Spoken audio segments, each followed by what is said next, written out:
We are all still waiting on Juan Soto, but other top free agents have signed. On today's show, I'll give you the latest on Soto and everything else going on in the free agent market for the New York Mets.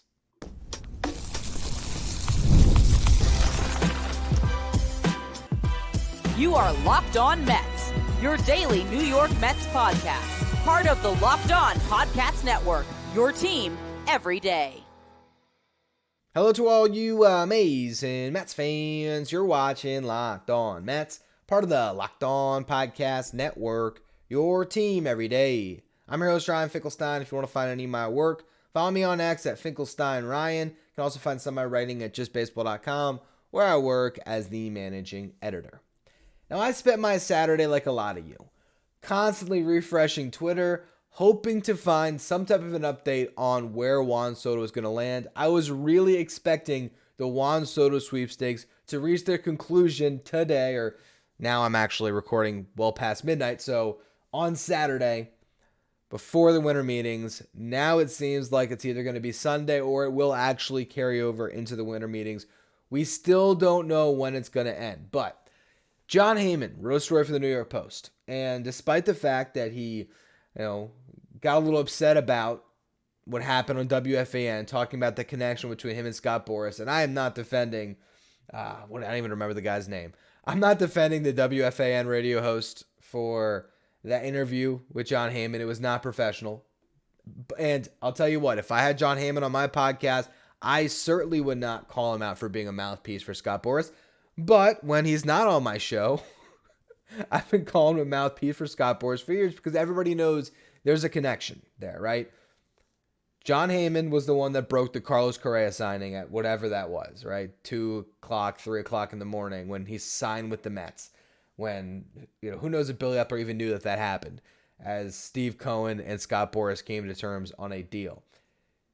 You can trust that the sourcing of this story in the New York Post was from Scott Boras' lips to Jon Heyman, which is great. That gives us some insight. We can read some tea leaves here.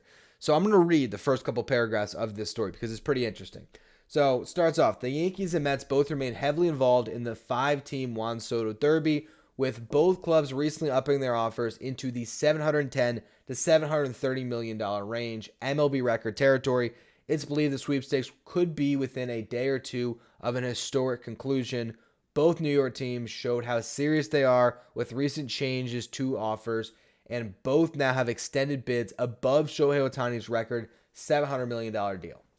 It is believed the Mets may be slightly higher as of Saturday night, but the respective offers appear to be within shouting distance. So let's just start there. Reading between the lines. If it's between the $710 to $730 million range and the deals are within shouting distance, you can almost guess that the Mets have a $730 million offer on the table. The Yankees are at $710.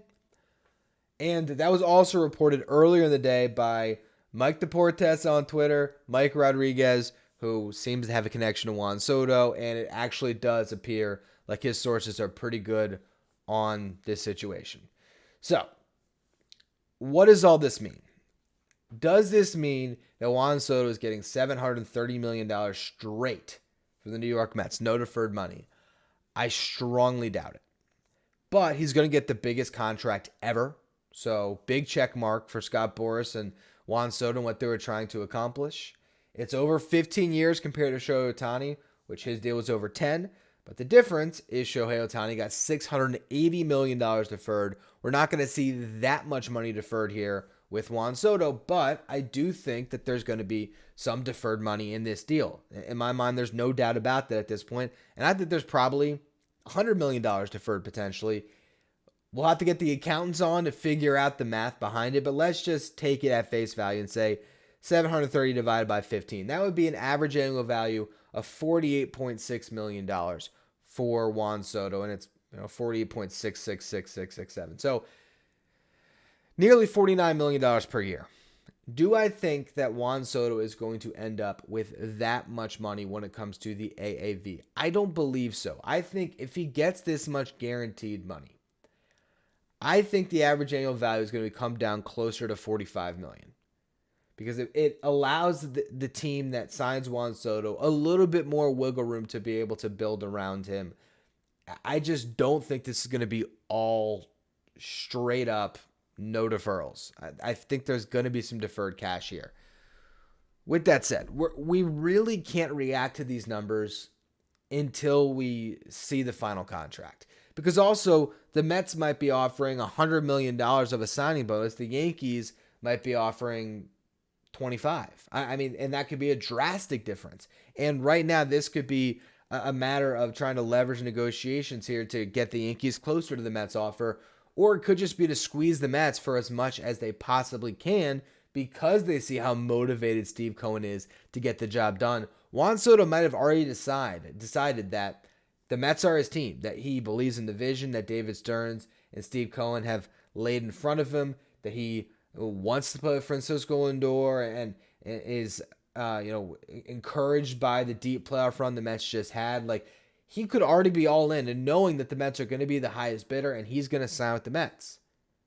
But if you can squeeze $40 million of deferred money, added on to the pot, if the Mets at one point had a $690 million offer and now they're kicking in $40 extra million deferred to bring that total up to 730, and by dragging this on another day, they might be able to push the Mets to 750, 760. Who knows? Who knows where this goes? Now, it doesn't appear like the other teams are out of it, according to John Heyman. He said there's no word yet that any of the other three Soto suitors, the Red Sox, the Blue Jays, and the Dodgers, are by any means out of this bidding, and it's possible one of those teams might even be above the New York teams and win the 26-year-old superstar hitter. Soto won't necessarily take the exact highest bidder, and he has said to be weighing 5 enormous bids Saturday night. All these teams probably have their own structure to this deal, and all these contracts probably include opt-outs too, where Juan Soto can hit free agency again in, maybe it's 4 years, maybe it's 5 years. Maybe one team lets him hit free agency again in 3 years when he's still 29 years old. You really don't know how these things are structured. So until we see the contract, it is so hard to get a gauge on this thing. What I would say is, based on this story, with the Yankees and the Mets being at the top of it, based on what would motivate Juan Soto, I can't buy into this idea that the Blue Jays are going to get him. I just can't. And I don't think the Dodgers are going to get him either. The Red Sox are the wild card, but we've always believed it's going to come down to the Mets or the Yankees, and it certainly feels like how this article was written, it is coming down to those two teams, and both of them are all in. Like, I don't know if Yankees fans can be too upset with Hal Steinbrenner if they don't land him, if the Yankees put an offer that was over $700 million on the table. I think at the end of the day, this is going to come down to contract structure and also what team he wants to play for. And if the Mets were just used as this, stalking horse to drive up the bidding for the Yankees, we'll find that out, I guess, right? But it seems like the Mets are still in it.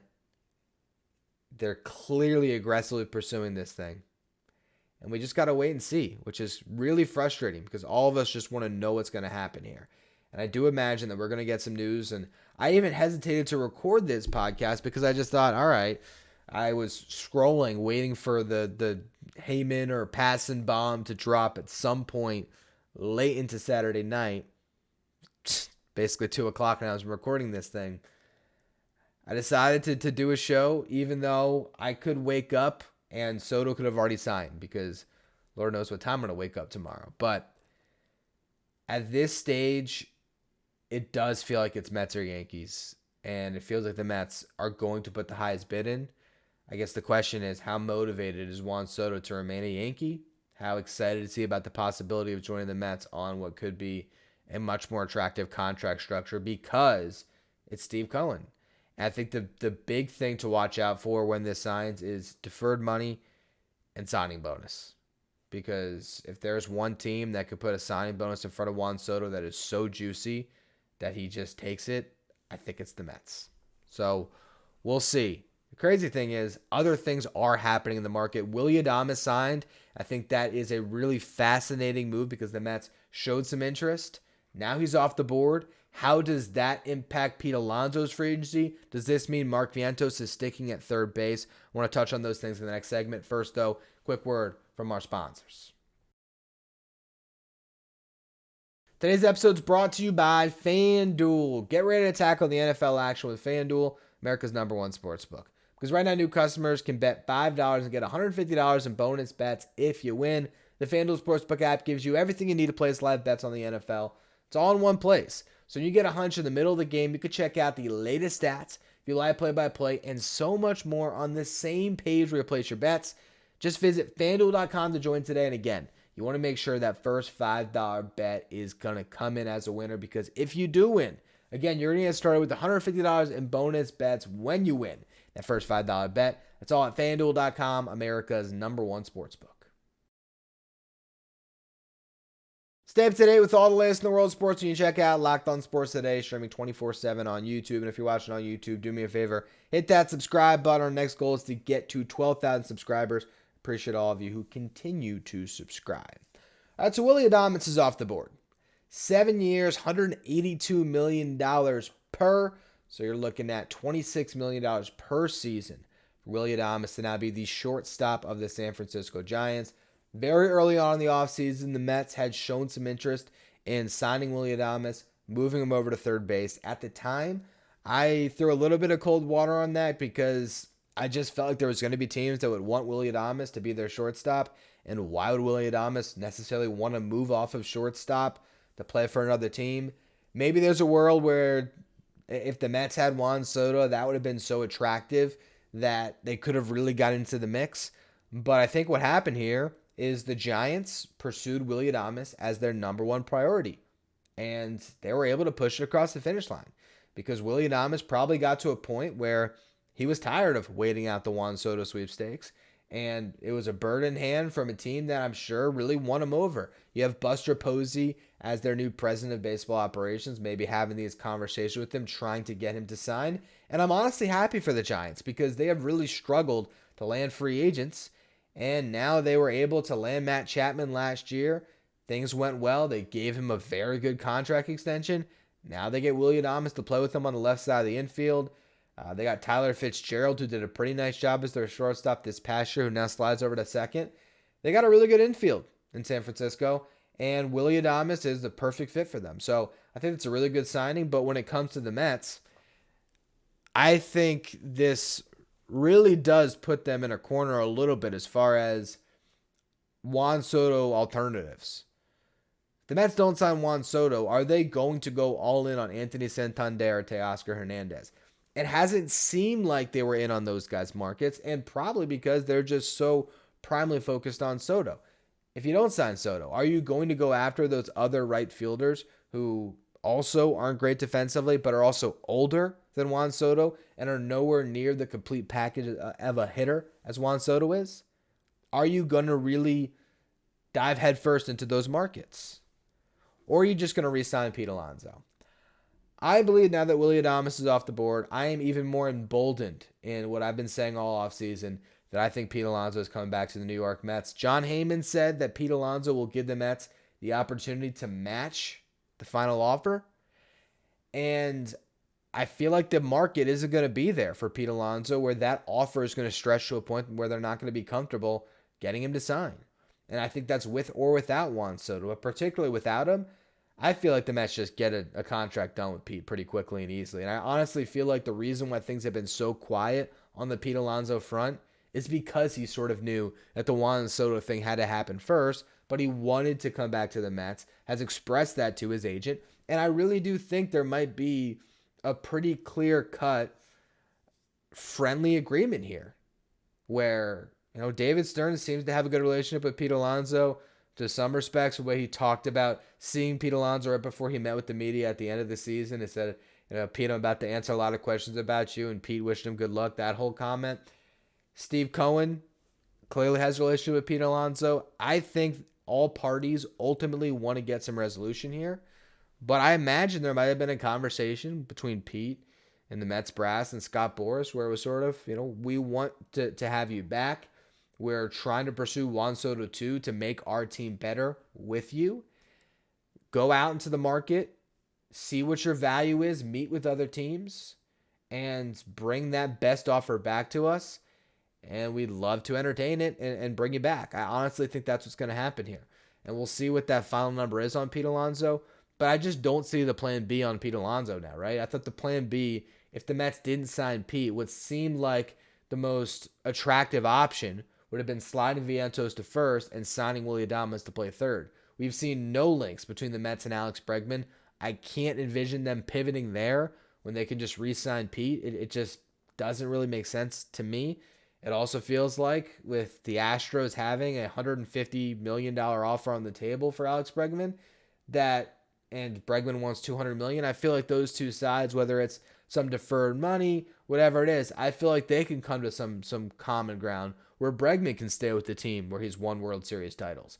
So you just think about the alternatives, and outside of signing Hae-Sung Kim to play third base and moving Vientos to first, and then you're taking a drastic step back offensively, or something that I talked about way early in the offseason.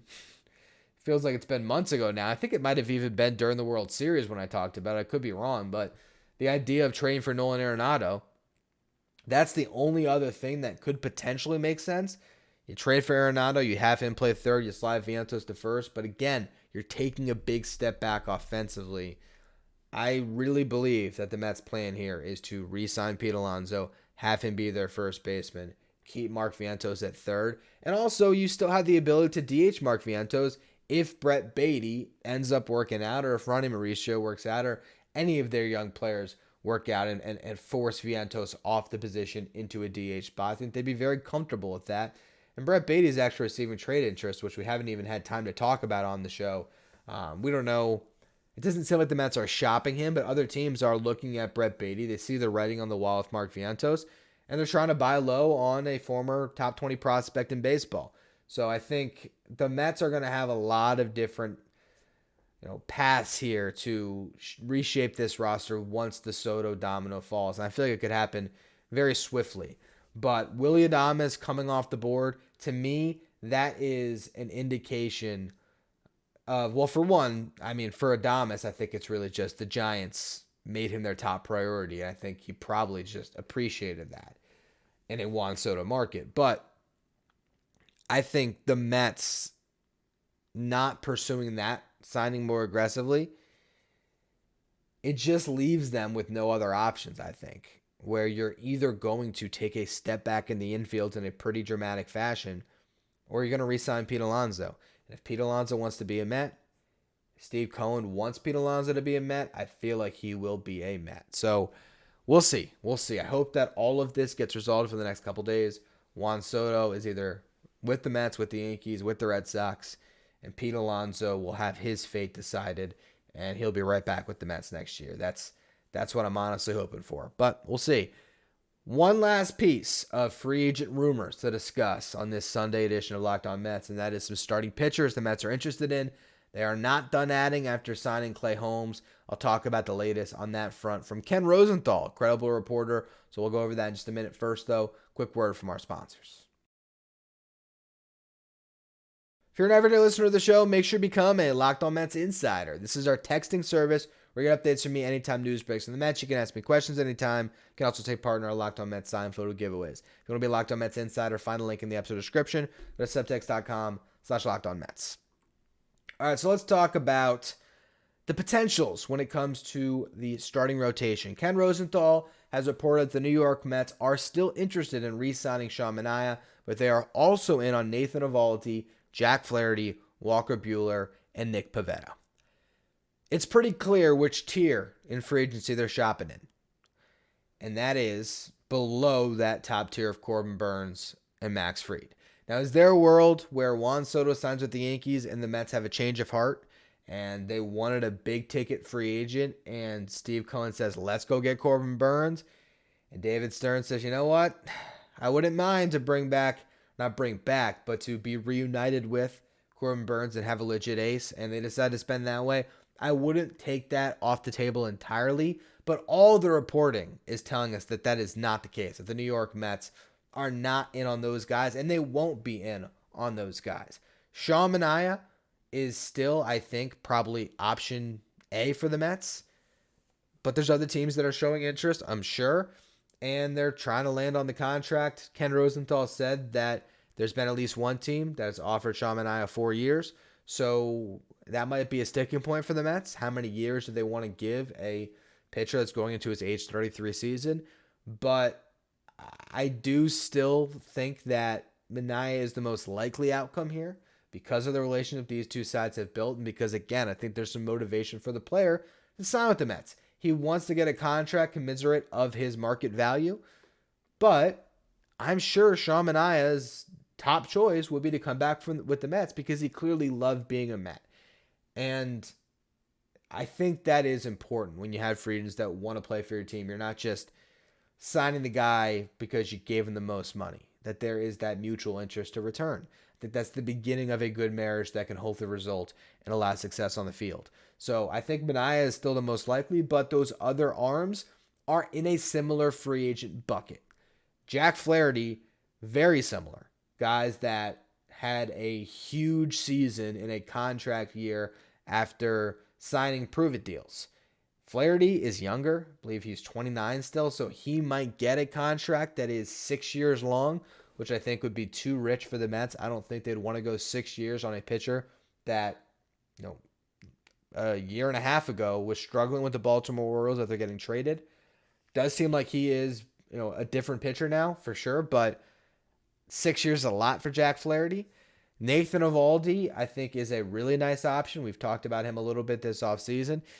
It's a pitcher that has a ton of playoff success, and he's been pretty durable the last couple of years. So you can sort of, feel pretty optimistic that you're going to get 150 to 180 innings, and a guy that should be able to pitch to a ERA in the mid-threes. And that's a really solid pitcher in today's game. So I think Eovaldi is a really nice fit. Walker Buehler is someone we've talked about a lot as well. He is right in that mold for the Mets of, buying low on some high upside. Guy who had a great postseason. I would love to see that end up coming together. The one I hate is Nick Pivetta, just because he has a qualifying offer attached. And granted, if the Mets sign Juan Soto, signing Nick Pivetta at that point, when you've already given up the stiffest penalty, you've already given up the $1 million international bonus spending and the second and fifth highest pick in your draft. And for those of you who aren't aware, as a luxury tax paying team, that is the penalty for the New York Mets to sign a player who has a qualifying offer attached. Second round pick, fifth round pick, $1 million in bonus pool spending, which could impact your pursuit of Roki Sasaki potentially. If it's for Juan Soto, you do it in a heartbeat. If it's for Anthony Santander, Teoscar Hernandez, or Nick Pivetta, I would have some real pause. Nathan Eovaldi, you don't have to worry about the qualifying offer. I believe he already received one in the past. Jack Flaherty, he got traded mid-season. You don't have to worry about the qualifying offer there. Walker Buehler was not extended the qualifying offer. Dodgers did not go there. So I am way more interested in the Mets re-signing Manaea or signing Flaherty, Eovaldi, or Buehler than Nick Pivetta. Yes, Pivetta is one of these guys that the analytics community loves him. The pitch data jumps off the page. There is a lot of hope for teams that are interested that they can get an ace out of Pivetta. That's why the Red Sox extended him the qualifying offer, because they believed that he would want to test his market, and he has. I'd be really concerned about giving up draft picks, even if it is, and the additional signing. If you sign Juan Soto, you sign another player that had a qualifying offer tendered, you're still giving up your third highest and your sixth highest selection. So all of a sudden, you don't have your second, third, fifth, and sixth round pick. So through the first 6 rounds of the draft, you'd only draft in the first round and the fourth round. And then because the Mets got the comp pick on Luis Severino, you'd have a pick between the fourth and the fifth round. If you don't re-sign Sean Manaea, which you wouldn't if you signed Nick Pivetta, you'd have another one there. So I guess that would be sort of the trade-off, right? You get a pick between the fourth and the fifth round. You give up a third and the sixth. I would assume that would be how they would justify it. But even then, I just would be morally opposed to giving up draft picks, multiple, for a guy, Nick Pivetta, that really hasn't had that season where he has shown he could be a frontline starter. The Mets are all bought in on it, though. Ultimately, at the end of the day, I will always, with this current front office, defer to their judgment. And that's on all these fronts. That's with Juan Soto. You could say it's ridiculous to give Juan Soto $730 million, but if this front office has crunched the numbers and they've probably structured it in a way that makes it a little more feasible, and they had the sign off from Steve Cohen that they're going to be able to spend, that this contract isn't going to hamstring the New York Mets, then as fans, why should we care and worry about it? If the Mets sign Pete Alonso along with Juan Soto, it's not my money, and I trust their judgment. If they let Pete Alonso walk and they had signed Juan Soto, it's going to sting as a fan of Pete Alonso to see him wearing another uniform. But I'm going to trust that whatever they believe is the right course of action. If that's a stopgap first baseman, if that's, all right, we got Juan Soto, so we need to improve our defense, we're going to trade for Nolan Arenado, and we're going to slide Vientos to first base, even though Mets fans might not like it, I'm going to trust this front office. And I can't wait to see what the next move is. And that's what we'll be talking about. And the next time I go and record Locked On Mets, unfortunately, I will tell you guys, I am going through a ridiculous amount of technical difficulties. Right now, I'm just going to be honest about it. You might have seen a little bit of a difference if you're watching on YouTube in sort of the ratio that you're looking at. I'm recording on an offline software that doesn't require the internet so that I don't have a super staticky connection. I would love to go live as soon as the Juan Soto signing happens. It might not be possible based on my internet. So I just want to let you all know that depending on that, I'll either go live or I will record an audio-only show, which I'll be able to get onto YouTube as well as to your podcast feeds as quickly as possible. And you'll be able to get your Locked On Mets reaction as soon as I can possibly put it together.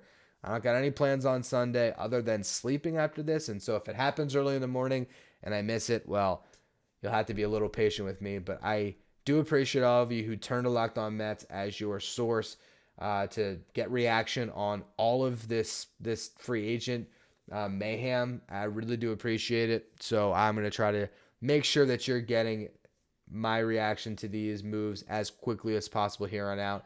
And I got a completely new internet provider coming here on Monday to hopefully clean up my connection so that throughout the winter meetings, as the Mets are making moves, I will be able to jump live with you all on YouTube and get comments and things like that as we continue to see how the Mets reshape their roster for 2025. Anyway, that's going to be all for this edition of Locked On Mets. Appreciate all of you who tuned in. Make sure you follow, rate, and review wherever you get your podcasts. If you're watching on YouTube, hit that subscribe button. Hit the notification bell as well so you know when these new episodes get published throughout this free agent period. As always, thank you for making Locked On Mets your first listen or your first watch every day. Now for your second watch, head over to YouTube and check out the first ever 24/7 streaming channel that covers everything in the world of sports. Talking about Locked On Sports today with our local hosts from each team, league-wide hosts from each league, by Locked On Sports Today, streaming 24/7 on YouTube.